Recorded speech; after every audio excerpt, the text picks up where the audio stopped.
Suppose എൻ്റെ ബിസിനസ്സിന് ഗുണമുള്ള ഒരു കാര്യം നടക്കാൻ വേണ്ടിയിട്ട് ഇവിടെയുള്ള ഒരു മന്ത്രിക്ക് 5 കോടി രൂപ കൈക്കൂലിയായിട്ട് കൊടുക്കണം.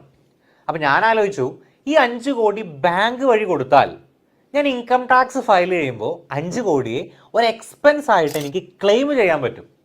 അതുവഴി എനിക്ക് കുറച്ച് കോടികൾ ഇൻകം ടാക്സും സേവ് ചെയ്യാം, കൂട്ടത്തിൽ എൻ്റെ കാര്യം നടക്കും.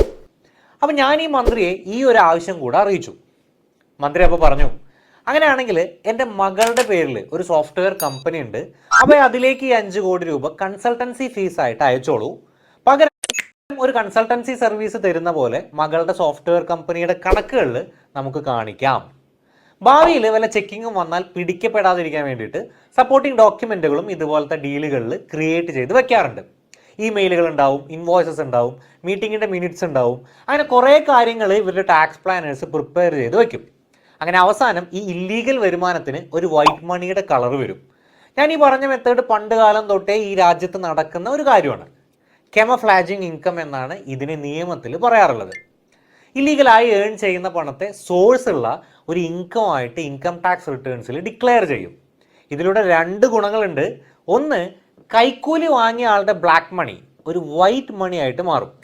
2, കൈക്കൂലി കൊടുക്കുന്ന ആൾക്ക് ഒരു ഇൻകം ടാക്സ് ബെനിഫിറ്റും കിട്ടും.